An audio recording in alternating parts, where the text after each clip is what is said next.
con voi direttamente dall'Italia Fulvio e dagli Stati Uniti Piero. Con viaggio tra cibo, curiosità, attualità e costume, per scoprire insieme come vivere al meglio tra la cultura europea e lo spirito americano. Pronti a unire gusto, salute e risparmio? Allora restate con noi perché Smart & Healthy sta per iniziare.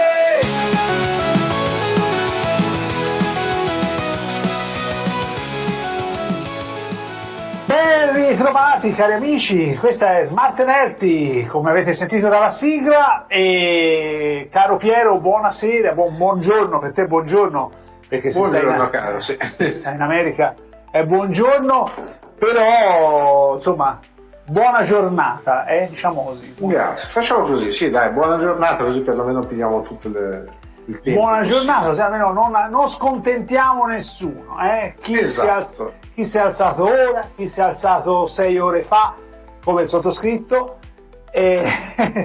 Mercoledì 19 marzo, festa del babbo, quindi auguri a tutti i babbi. E senti, caro Piero, ma di cosa parliamo oggi in questa puntata, la decima, vero? Sì. Sì, siamo a 10. Se si è perso un pochino il conto, però si dovrebbe essere 10. Sì, la decima. Ora vado a ricontrollare sul sito quante ne abbiamo fatte e questa è la successiva. Esatto, mi sembra giusto. Parliamo di alcol oggi, ti va bene? Iniziamo parlando di alcol, poi vediamo come va il discorso. Beh, potrebbe essere un inizio promettente, perché alcol va sempre bene, dipende da cosa, come lo usi, perché lo puoi usare, lo puoi bere, lo puoi usare, lo veniva usato come disinfettante, può essere usato come esplosivo incendiario, lo usi per accendere. Non lo fate, il barbecue non lo fate, non ci provate, non pigliate consigli assolutamente da noi in questo momento. Assolutamente no, però insomma dai, alla fine si parla più di bevande, parliamo di allora, parliamo di bevande alcoliche e parliamo più che altro di quanto verranno pagate queste bevande alcoliche, perché il nostro simpatico amico arancione Donald McDonald ma non è più arancione, non è molto arancione, sta diventando bianco, ma finalmente direi a questo punto ha deciso di imporre delle tariffe del 200% sulle importazioni di alcol negli Stati Uniti. 200%? Sì. Allora noi premettiamo, così almeno alla parte non fare bombe molotov, ma neanche noi parliamo per non fare divulgazione. Chiaramente per parlare di attualità è chiaro, va da sé, dovrebbe essere di conseguenza che non siamo a promuovere l'uso smodato di alcol. Poi, no, quello no. Però, mettiamo le mani avanti. Mettiamo le mani avanti, almeno sappiamo, siamo tranquilli nel dire: volete pasteggiare e volete bere un bicchiere di vino, un bicchiere di birra, bene, non vi mettete alla guida, fate guidare qualcun altro che non beve alcolici e noi siamo tranquilli. E noi siamo tranquilli, i vostri genitori anche, qualora ci fossero i genitori in pensiero, o fratelli o familiari in generale, almeno siamo tranquilli tutti. C'è da dire che potrebbe ritornare un problema di proibizionismo? Potrebbe ritornare un problema di proibizionismo, potrebbe ritornare anche una sorta di vendita sotto banco di alcol, un po' come succedeva veramente negli anni 20 anni 30. Sì, proibizionismo. Diciamo. Qui non c'è un proibizionismo, qui ti dice no, lo puoi importare, lo puoi rivendere, ma io te lo fo pagare, metto un 200% così di tasse. Sì, no, allora diciamo anche che mi chiedo a che scopo fare ciò, nel senso Dipende. Sta diventando sinceramente anche abbastanza ridicola come cosa. Sì, senza ombra di dubbio sta diventando un po'... non vorrei usare termini un po' forti, però ragioniamoci così da inesperti, diciamo. Allora, tu importi perché buona parte dell'alcol che vendi in America è di importazione. Sì, esatto. Ok? Senza andare sui superalcolici, però il vino dalla Toscana soprattutto è importato negli Stati Uniti in forte quantità. Sì.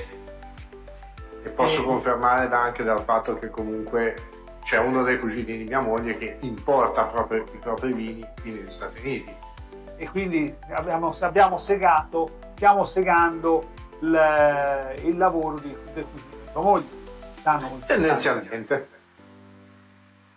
Ora non ci ho ancora parlato dopo l'uscita della notizia, però posso immaginarmi i commenti e le reazioni che può aver avuto a quel punto. Beh, certo, qualche mala parola.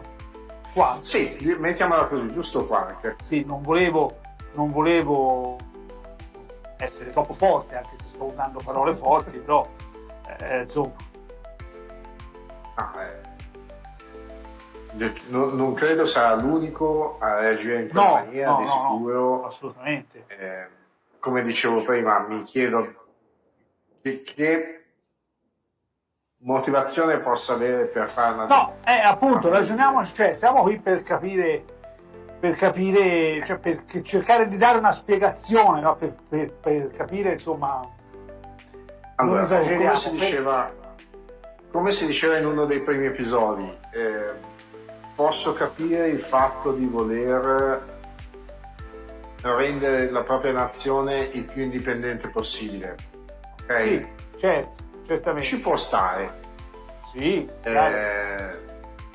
dall'altro lato, secondo me non ci può stare il fatto di dire lo faccio in maniera indiscriminata, senza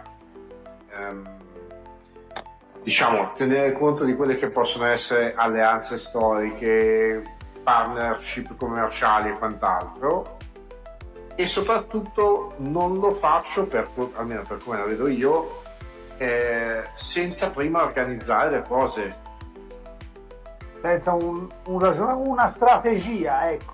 Sì, senza una strategia. Allora, non solo una strategia pratica, ma proprio anche a livello organizzativo. Cioè, non è che puoi dire da un giorno all'altro non importo più vini dall'Europa piuttosto che da qualsiasi altro punto, faccio tutto da me senza avvisare i viticoltori locali che si trovano a dire sì, e adesso tutte le richieste come le sopperisco? Certo, certamente. Perché da qualche parte poi il vino che la gente gli chiede dovranno pure tirarlo fuori, ma non è che un vino lo tiri fuori da un giorno all'altro, ci vogliono anni a volte. Vino per non dire superalcolici, ovviamente. Sì, va bene, lasciamo stare il discorso superalcolici, però ragionando a palle ferme, no? Come si dice, si suol dire. Tu hai un prodotto che comunque viene richiesto, perché c'è richiesta, giusto? Sì, decisamente, c'è sempre stata richiesta. Quindi non è che dici, vabbè, io lo produco, lo importo, se viene qualcuno a comprarmelo bene, se non viene nessuno, comunque è un prodotto che ha una lunga durata, a meno che non diventi aceto, parlando del vino, quindi alla fine posso aspettare, uno potrebbe anche aspettare un acquirente per tanto tempo. Invece no, c'è richiesta, perché richiesta, ma anche perché comunque il prodotto è valido, i vini europei sono comunque sempre tra quelli più utilizzati. Sì. Anche solo per il nome vengono richiesti. Esatto. Ti posso spacciare un vino che in Toscana, in Italia, viene venduto ad alto prezzo per un vino altissimo, o un vino di scarsa qualità, ma un vino che si trova facilmente in tutti i supermercati a prezzo competitivo, invece in America te lo rivendo come vino più buono, però insomma c'è richiesta comunque solo per il nome, per la provenienza. Sì, quello sì. Ok. Quindi tu tassi, cioè lui, Sì. egli, Isso. Idu, come direbbero in Sardegna, Idu, tassa 200%, ok? Tassa che comunque è tipo l'IVA, giusto? Che comunque paghi. Allora, diciamo, è qualcosa in più dell'IVA, perché comunque quella che noi in Italia conosciamo come IVA, te Sì, la paghi al momento in cui, o VAT, che è qua negli Stati Uniti, te la paghi al momento in cui acquisti il prodotto. Questa è proprio una tassa che il governo federale americano fa pagare a tutti coloro che vogliono importare il proprio prodotto negli Stati Uniti. Dice: ok, quindi vuoi che il tuo prodotto venga venduto sul mio mercato, io ti faccio pagare X al momento in cui lo importi. Capito? E poi lo vendi, ti permetto di venderlo sul mio mercato. Quindi non è l'IVA, tra virgolette, nostra, ma è qualcosa in più che ogni produttore paga per poter vendere il proprio prodotto sul mercato americano. Quindi è una tassa aggiuntiva. Ma era una tassa che c'era, esatto. Ma era una tassa che c'era già, o è un inasprimento di una tassa che c'era già, o è una tassa ex novo? No, è un inasprimento di una tassa che c'era già. C'era già, la tassa di per sé esisteva, non è che non è mai esistita. Era una tassa, tra virgolette, normale, standard. Sì, però un'aggiunta ulteriore al prezzo del prodotto, ma niente di particolarmente eclatante. Sì, magari prima era una tassa per agevolare, per incentivare i prodotti locali rispetto ai prodotti di importazione, però ora i prodotti di importazione te li ammazza. Sì, praticamente sì. Ma la cosa ridicola è che lui sta facendo questo giochino pensando che gli altri non reagiscano. No, appunto. Ma lo scopo quale potrebbe essere? Cioè, ragionando un po' così, vuole favorire la produzione locale statunitense? Potrebbe. Ragionando a palle ferme ti direi potrebbe. No, tanto stiamo ragionando come se non ci toccasse. Però... Sì, no, nel senso, allora diciamo, potrebbe essere quello, però appunto, come si diceva prima, è fatto in maniera, tra virgolette, errata, per usare un termine tranquillo.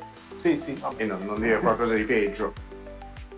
È fatto in maniera che escludi completamente le importazioni all'interno della tua nazione. Sì, per certi versi. Certo, ok. È fatto per escludere il fatto che i tuoi prodotti vengano esportati all'estero? Sì. Ah, ma perché questo riguarda anche l'export, non soltanto l'import? No, la sua idea riguarderebbe solo l'import, ma okay. dubito molto che a questo punto ci siano paesi che dicono: prodotti degli Stati Uniti, venite da noi. No, certo, ma a quel punto per ripicca... capito. Per ripicca dice: sai cosa, tale prodotto, cos'è che esporta gli Stati Uniti? Cosa esportano?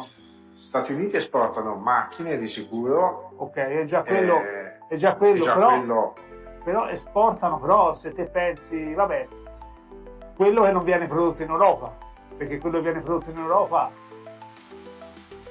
Ma se pensi alla Fiat stessa, ok, per andare su qualcosa di italiano, Fiat Chrysler alla fine, quindi sì, la produzione ce l'ha negli Stati Uniti? produzione penso in parte ce l'abbia anche negli Stati Uniti. Ah, magari sì, c'è delle componentistiche che produce, ok.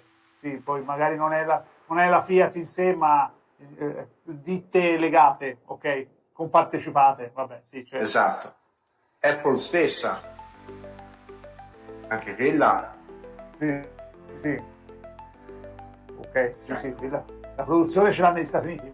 No, Intel. non tutta, perché qualcosa è in Cina, ovviamente, o in Asia, però... Sì, però alla fine buona parte della produzione ce l'ha anche lì. Carburante. Esporta il carburante, è vero. Cari amici, cari ascoltatori, preparate olio di semi vari, perché faremo a meno del petrolio. Esatto. potrebbe portare anche dei lati positivi sta cosa, però. Sì, per i picca, allora riassumendo, no, ancora abbiamo 5-10 minuti. Riassumendo, cosa è successo? Trump sta inasprendo le tasse sull'export, sull'importazione dall'Europa dal resto del mondo verso gli Stati Uniti. Però non è detto che il caro buon vecchio Donald poi dica: io ho alzato tutte le tasse di importazione, ok? E inizia a fare favori a aree o stati in particolare, perché potrebbe dire sì, io le innalzate tutte, ma la Cina, per dirne una, o la Russia, visto che ora sembra che voglia sia il risolutore della pace della guerra in Ucraina, andando a parlare con Putin. Vabbè, non entriamo nel merito, però dice: sai cosa, io ho alzato le tasse, ma alla Cina e alla Russia, perché sono amicone, gliele rimetto come la prima. No, allora, l'impressione che ci sarà qui è il fatto che lui stia mettendo queste tariffe per costringere i paesi che gli interessano, che hanno necessità. No, attenzione, non sono gli altri che hanno necessità, sono gli Stati Uniti che hanno necessità verso gli altri. Ok. Per costringere questi paesi a venire ai suoi termini. Ah, ok, cioè se volete riabbassare poi dovete stare a quello che dice. Sì. A quello che vi dico io, esatto, cioè, oppure che ne so, facciamo l'esempio scemo dello sciroppo d'acero dal Canada. Allora, che è dal Canada, però. Dal Canada, aspetta. Ma dal Canada verso gli Stati Uniti, non verso l'Europa. Dal Canada verso gli Stati Uniti, okay. Esatto. Okay. Lo sciroppo d'acero è uno dei dolcificanti più utilizzati qui, soprattutto per i pancake e quant'altro. Sì, ok, sì. Serie TV insegnano bene. Esatto. Facciamo un'ipotesi stupida. Lo sciroppo d'acero costa 200. Il buon vecchio Donald decide che lo vuole a 150 perché 200 per lui è troppo alto. Ok? Quindi inizia a tassare il Canada 200%, 300%, 400%, tutte le sue idiozie, per dire: ok, io ti tasso così in alto finché te decidi che è troppo, vieni ai miei termini e mi tassi l'esportazione del tuo prodotto 150% per fare in modo che io ti abbassi tutto il resto. Però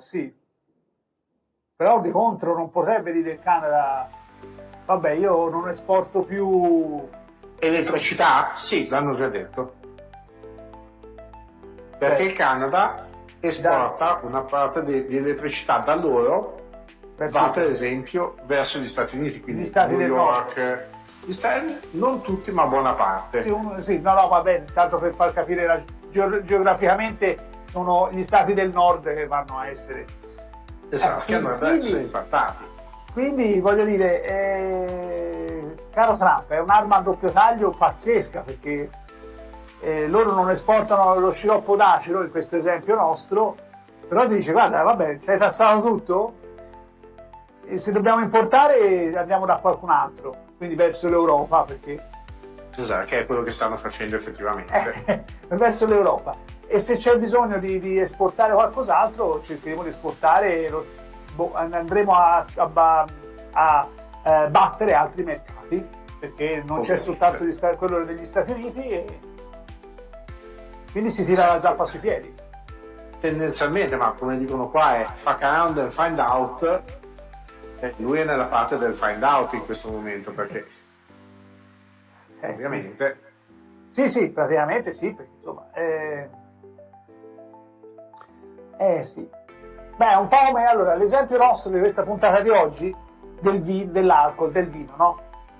sì. Gli Stati Uniti importano dall'Europa, ok? Esatto. Il vino, facciamo l'esempio del vino rosso, ok?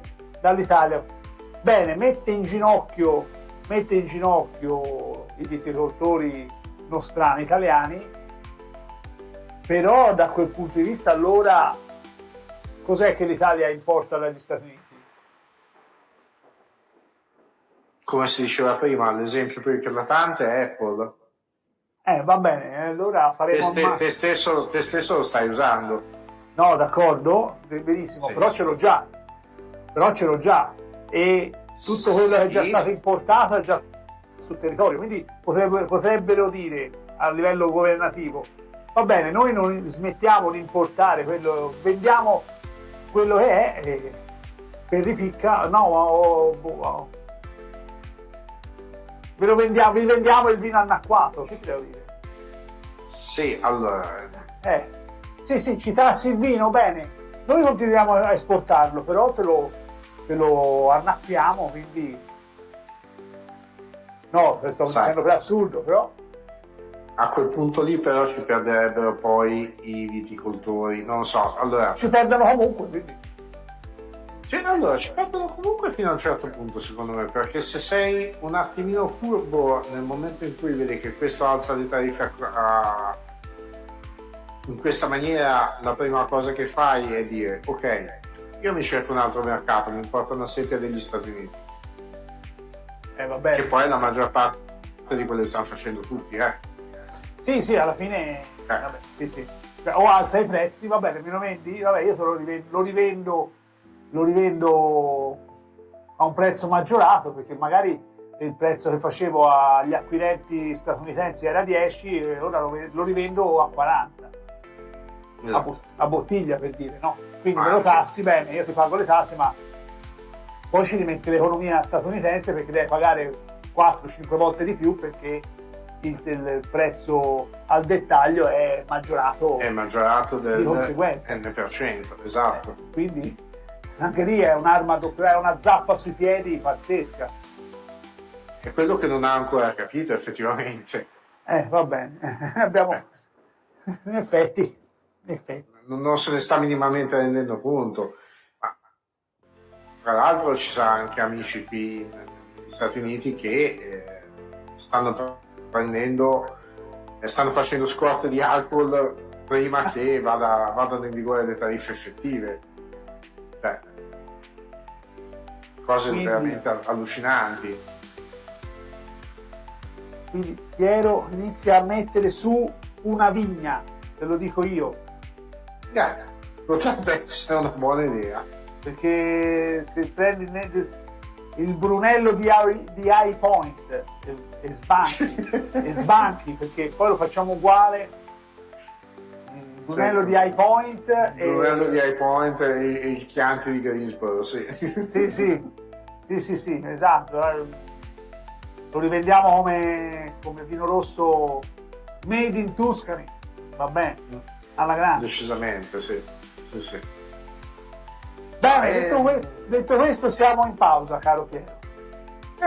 Ok, continueremo nella seconda parte. Certo, torniamo tra pochissimo. Ciao. E eccoci rientrati in diretta qui su Radio Centro Web, Smart and Healthy, l'arte di essere fit senza fare la fame, anche se poi abbiamo parlato finora di alcolici, vino e import-export americano, della quale il caro buon vecchio Donald vorrebbe farla da padrone, ma evidentemente insomma sta cercando di alzare la voce, ma si sta tirando la zappa sui piedi. Pesantemente, direi, sì. Molto perché se va avanti così si accorgerà molto presto che in realtà tanto da padrone non la può fare. Concretamente. Anche perché, ripensandoci, no? Vabbè, dice io volesse sviluppare l'economia interna, ok? Noi abbiamo fatto l'esempio dell'alcol, del vino. Sì, ma potrebbe essere con qualsiasi cosa alla fine. Esatto, perché se tu pensi a tutto il settore alimentare, una buona parte la importa, perché non c'è la conoscenza per produrre a una qualità simile. Sì, allora diciamo che più che altro non sanno veramente come trattare la materia prima. Ok. Una cosa che in Europa abbiamo, secondo me, non solo in Italia, ma anche proprio in altri stati, certo, è proprio come trattare la materia prima. Vai per esempio dal latte, vai dalla carne, vai cose del genere. Sì, i formaggi. Formaggi, buona parte dei formaggi sono francesi, quindi assolutamente. Esatto. Però la carne del maiale stessa, qui non trovi gli stessi prodotti che per esempio trovi in Europa, e se li trovi, come si diceva prima, sono appunto prodotti di importazione. Allora, o sono prodotti di importazione, se vengono autoprodotti localmente non hanno una qualità paragonabile a quella europea. Perché non perché manca la materia prima, ma proprio manca la conoscenza della gestione di tutta la filiera produttiva alla fine, esatto. dall'allevamento alla produzione poi in sé. Esatto, nel senso, si pensi anche semplicemente come lavoriamo al maiale in Italia, dove praticamente non butti via manco il sangue. No, il sangue era sì. Ok, sangue era sì, però purtroppo, purtroppo perché sanguinaccio, vabbè. Ero 20. Esatto. I nostri nonni non buttavano via manco il sangue. È ovvio che se vieni da questa parte del mondo, le uniche cose del maiale che trovi fondamentalmente sono il bacon, le bistecchine e qualche altro taglio, ma niente di che. Niente, roba semplice. Stesso discorso per tutti gli altri animali. Formaggi non ne parliamo nemmeno. Certo, certamente. Sì. Di che cosa stiamo parlando? No, è proprio mancanza di conoscenza, di esperienza, ma anche sì, l'esperienza sul mercato stesso manca. E secondo me, prima di fare una manovra del genere, poteva prendere e iniziare un processo di arricchimento di conoscenza. Esatto. Prendi i maggiori produttori e fa: ragazzi, noi se si volesse produrre questo prodotto qui, dobbiamo avere la stessa conoscenza. Poi magari non viene neanche lo stesso prodotto, viene neanche lontanamente, però già sarebbe anche a livello di mercato diverso, perché se tu vendi per esempio il vino della California, no? Che poi è buono, per carità, però dice vabbè, io lo vendo come se fosse prodotto in Italia, perché ho un certo processo acquisito e non ti dico copiato, però imparato dai produttori italiani, allora lo vendi con anche un altro appeal, un altro indice di gradimento, invece di dire no, questo è il prodotto qua come sappiamo fare noi, quindi non lo sapete fare, E, e quindi no, è così, insomma. No, ma a parte quello, ma poi, come giustamente dicevi te, devi trovare anche qualcuno che sia effettivamente disposto a cedere questa conoscenza. Cioè, come convinci chi ha questa conoscenza a venire da te e insegnarla ai tuoi Beh, in questo produttori, caso che potrebbero poi diventare dei potenziali avversari di quella stessa persona? sì, ok.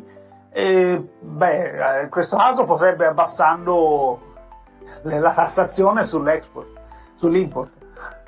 No, però aspetta, questa è una cosa che devi fare prima,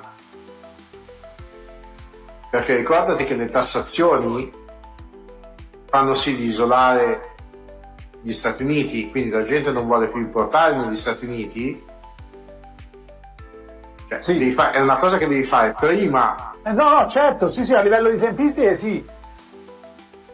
Certamente sì. Quindi non è che puoi usare l'arma delle tassazioni per convincere la gente a venire a insegnare. Devi trovare qualcos'altro. No, io ti dico, all'atto pratico di adesso, lui ha messo alta la tassazione, quindi io, caro produttore italiano, io te la abbasso se insegni ai miei come fare.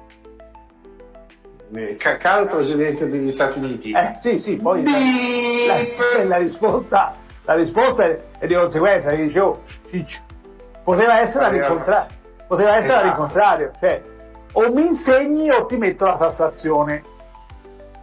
E quello poteva funzionare già un attimino meglio. Non so quanto avrebbe funzionato, però poteva funzionare già un attimino meglio. Oppure poteva funzionare in un'altra maniera.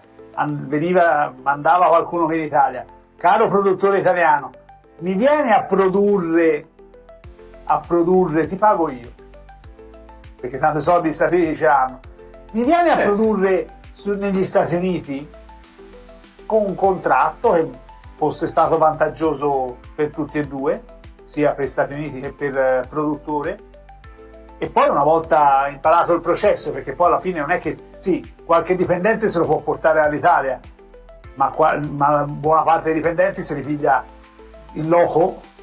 Sì, quello di sicuro. Quando hai tutti i segreti non li impari, ma buona parte delle procedure, insomma, qualcuno che se li impara lavorandoci, è che non è un processo immediato, ecco, quello no.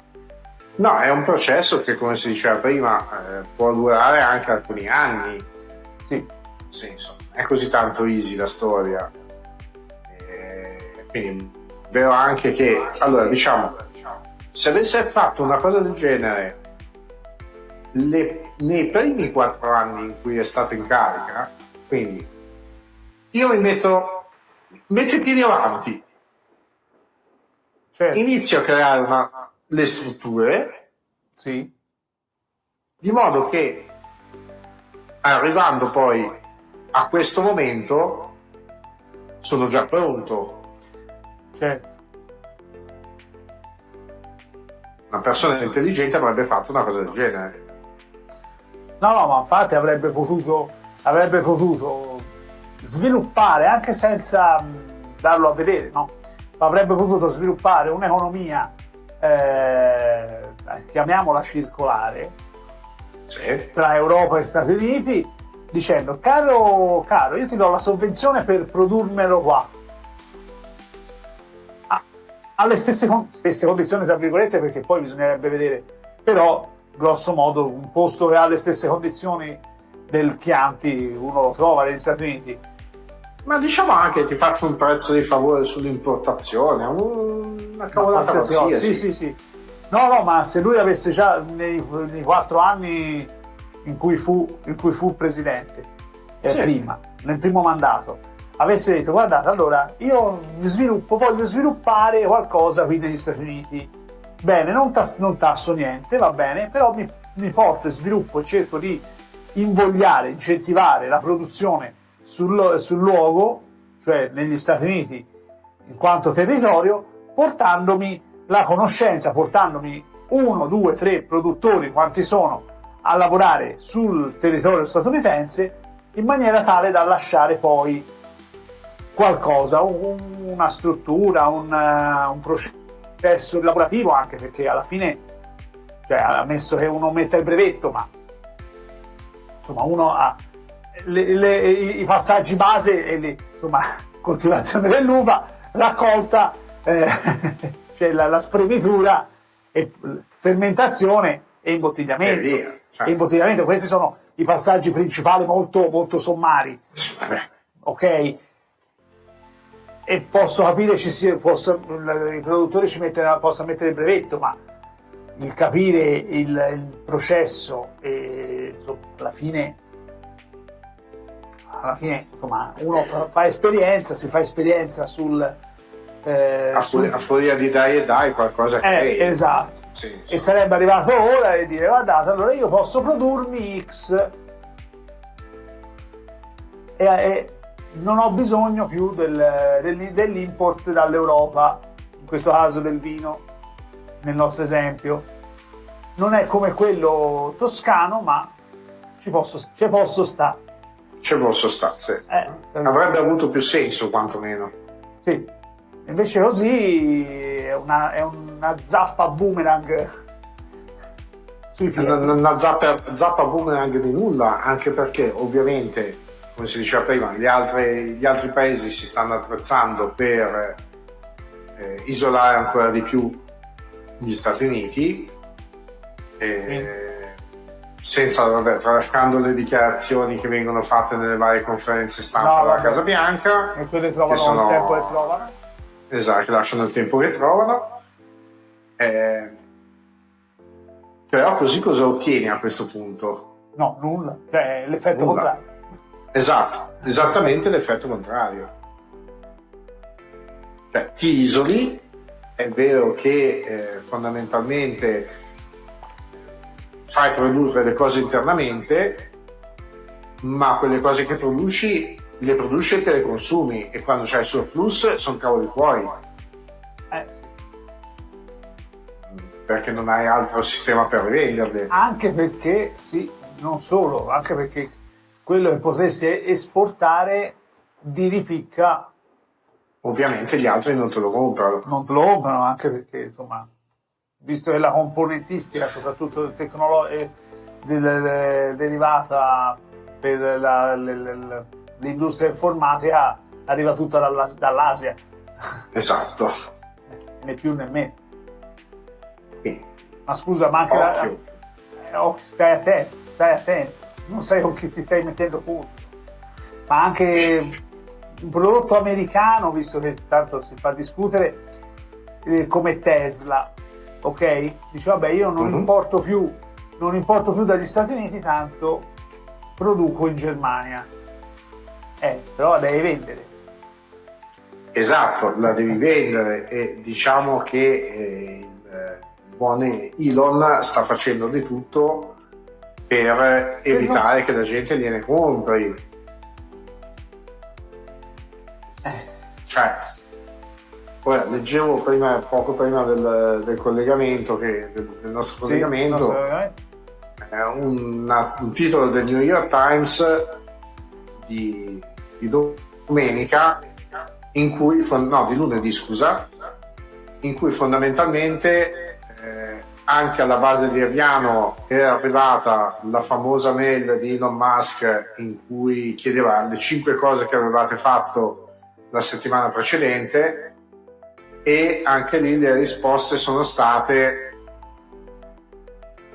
evitiamo commenti. No, vabbè. Ognuno di noi può immaginare che risposta Elon, abbia ricevuto. Caro Elon, ma che ci stai a chiedere a fare? Ma che vuoi? Esatto, deve essere ancora educati. No, noi siamo su Radio Centro Web, sia che ci ascoltino in diretta o ci ascoltino in differita in podcast, noi dobbiamo mantenere un certo aplomb. Esatto. Né più né meno.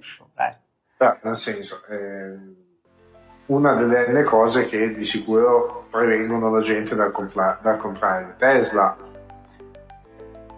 Con gli astronauti sulla Stazione Spaziale Internazionale ha fatto una figura che, vabbè, lì lasciamo perdere. questo Elon. Cioè, Starlink credo che stia perdendo non so più quanti miliardi di dollari di vendite. Certo, sì, ma a livello di azioni un po' tante cose statunitensi stanno perdendo. Nel senso, occhio come giochi le tue carte, Sì. perché veramente poi ottieni l'effetto contrario rispetto a quello che vorresti ottenere. No, assolutamente sì. Perché alla fine, come si diceva prima, è un'arma a doppio taglio, una zappa sui piedi incredibile, perché lui vorrebbe creare questo impero statunitense, anzi vorrebbero. Ma non è che Elon Musk è il nipote che Trump avrebbe voluto e non ha mai avuto e ora ce l'ha. Potrebbe essere nipote acquisito, sì.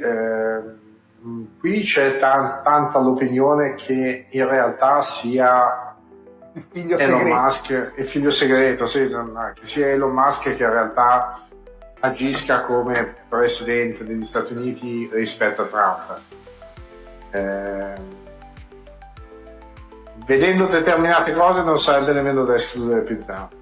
No, alla fine qualcosa sta facendo in autonomia e quell'altro non mi dice niente, non è che è così, caro Piero, così, né più né meno. Allora, quell'altro non gli dice niente fino a un certo punto, perché comunque quell'altro non è sicuramente il tipo che accetta passivamente. Ma finché gli va bene. Esatto, hai detto il termine giusto, finché gli va bene. O finché capisce che gli va bene, perché anche quello bisognerebbe più che altro capire quanto c'è di testa. Sai, dopo l'uscita dei topi transgenici, dei topi transessuali, transgender, sì. Dei topi transessuali, alla fine penso che di testa tanto non ci stia più di tanto.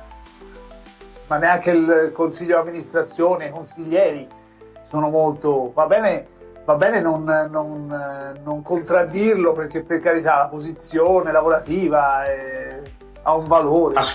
Ascolta, dopo aver messo a capo del Dipartimento della Sicurezza al Volo un ex anchorman. Chi ci ha messo? Non lo so. Un ex anchorman della Fox. Okay. Che guarda caso è la televisione repubblicana. Ma famoso? Abbastanza famoso qui negli Stati Uniti, sì, uno dei mezzi gusti principali della televisione. David Letterman, no? No. No, sto scherzando. No. Però dopo una mossa del genere effettivamente non ti aspetti niente di sostanzialmente intelligente, mettiamola così. Ma sai, anche lì dipende, perché se te pensi, qualcuno pro Trump, perché evidentemente c'è, vedrai, se no non lo votavano, qualcuno. Allora, gente che l'ha votato sì, ce n'è, ne conosco anche alcuni. Che si sta ricredendo, va bene. Che si stanno ricredendo fino a un certo punto, nel senso che comunque pensavano, l'hanno votato più che altro per il discorso delle tasse, della diminuzione delle tasse. Quando si siano resi conto che questo sta facendo tutto fuorché diminuire le tasse, anzi paradossalmente sta facendo in modo che le tasse aumentino, allora fanno finta di nulla. No, ma allora le cose andranno meglio, vedrai che è solo il primo periodo, cioè. Sì, però insomma no. Diciamo si stanno arrampicando sugli specchi, così, per non ammettere di aver fatto una stronzata. Per tanti versi una parte del voto nei suoi confronti è stato un voto di reazione a quello che è successo in passato. Ok, sì. Alla vecchia amministrazione. Ovviamente voto di esatto, ovviamente qui fanno in modo che non ci sia, che gli altri possibili candidati non vengano minimamente conosciuti dal pubblico, per evitare che possano, diciamo, sbalzare i due partiti principali dalla leadership. Non è che hai tanta possibile scelta, Ah no, certo, assolutamente. o l'uno o l'altro fondamentalmente.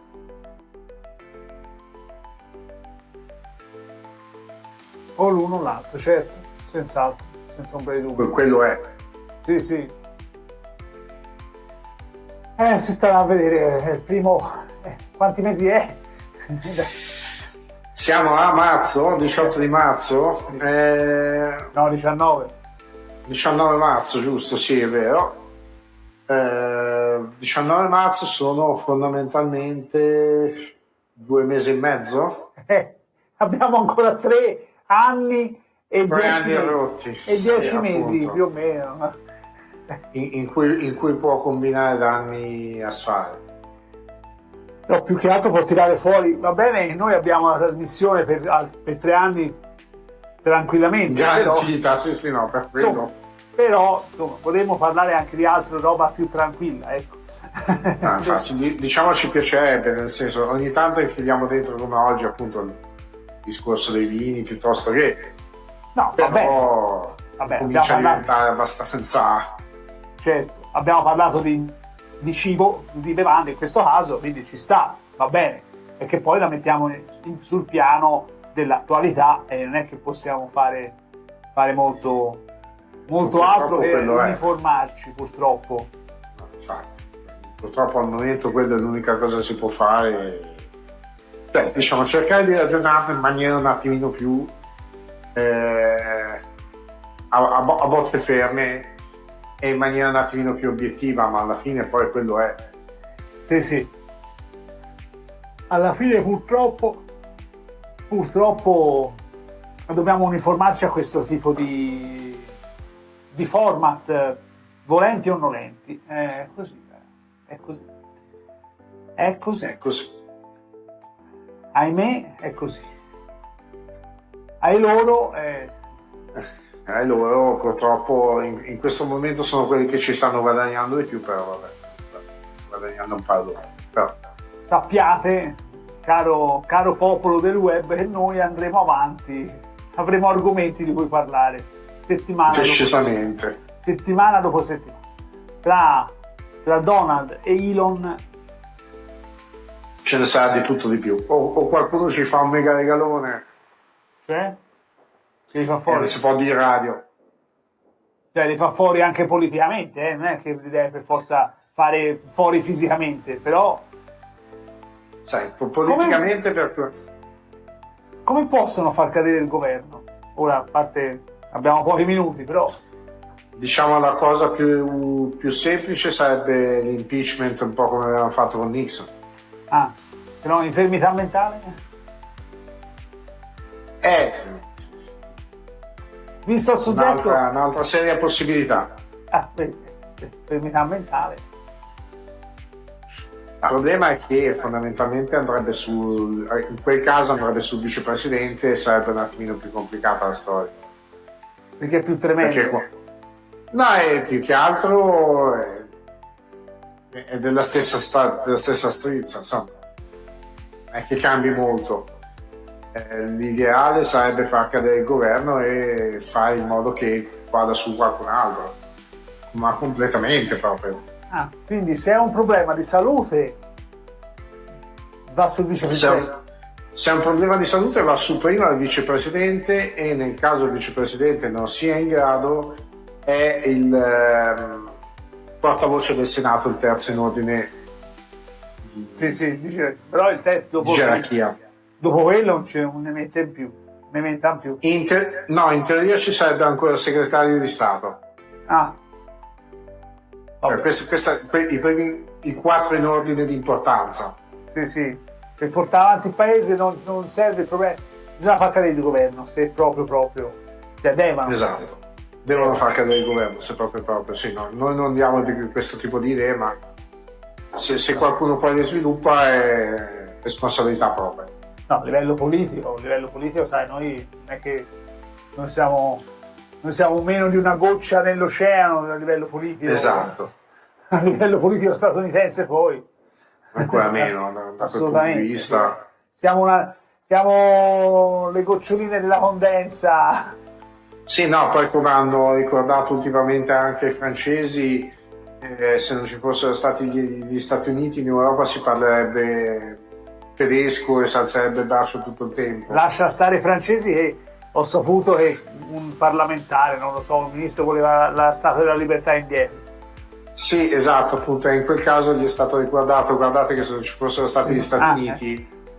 No, ma poi, allora, ne parlavamo. Allora, no, aspetta, perché poi nella realtà dei fatti, sì, è vero che sono stati gli Stati Uniti a liberare la parte francese dell'Europa, ma è vero anche che comunque intanto non erano da soli e secondariamente a livello storico devono ringraziare il cielo che il baffetto tedesco non si era accorto di avere i piedi su un giacimento di petrolio infinito, perché se si rendeva conto che poteva tirare sul petrolio dall'Africa aveva voglia gli Stati Uniti a venire in Europa. No, certo, sono tante. Quindi. Anzi, ci sono tante sliding doors. Senti qui che terminologia! Sliding doors del se e del ma. No, ne parlavamo ieri mattina a cortocircuito con Andrea. Saltiamo la patrona a prescindere, come al solito. Sì, esatto. Abbiamo coniato un altro termine, cotto e sgranato, però vabbè. Ok. Cioè, ne parlavamo con notizia, però perché poi vengono fuori allora i francesi non devono ridarci un po' di opere che sono al Louvre. Vabbè, cortocircuito ormai lo sai, l'abbiamo buttata sull'ironia.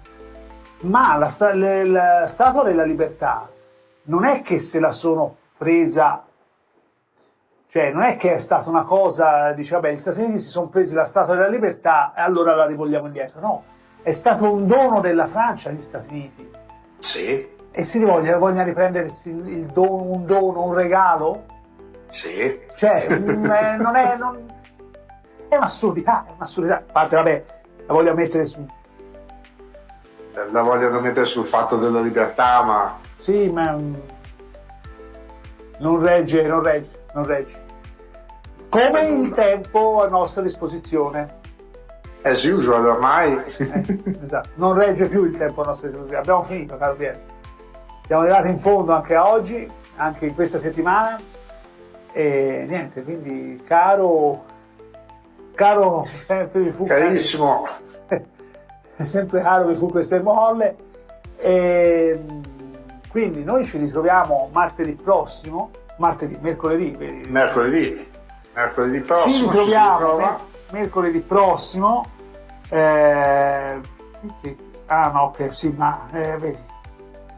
Vedi, il patron non capisce. Io avevo detto, guarda, siamo in collegamento, quindi non mi chiamare. E mi ha chiamato. Giustamente, perché mercoledì 26, no, perché con Piero ogni tanto facciamo prima, infatti lo abbiamo fatto ma non capiamo come mai, dobbiamo fare dei collegamenti test, perché comunque tenere una trasmissione e i problemi ci sono, e quindi proviamo qualche giorno prima, ecco perché questi lapsus. Poi oggi ci siamo un po' arrangiati che abbiamo avuto un'altra problematica non prevista perché non ci aveva mai dato problemi e invece poi ce li ha dati. Vabbè, ma sono cose troviamo le soluzioni. Il bello le ha detto. Quindi, esatto. Cari amici, ci vediamo mercoledì 26 marzo per l'ultima puntata di marzo, non l'ultima puntata di Smart Healthy, ma l'ultima puntata di marzo di Smart Healthy. Caro Piero, potremo fare l'avvicinamento a quello che è la Pasqua. Ci si potrebbe cominciare ad avvicinare, sì, alla Pasqua, cominciare a parlare un attimino di cibi pasquali, di tradizioni americane, diverse. Esatto, tradizioni americane e quant'altro.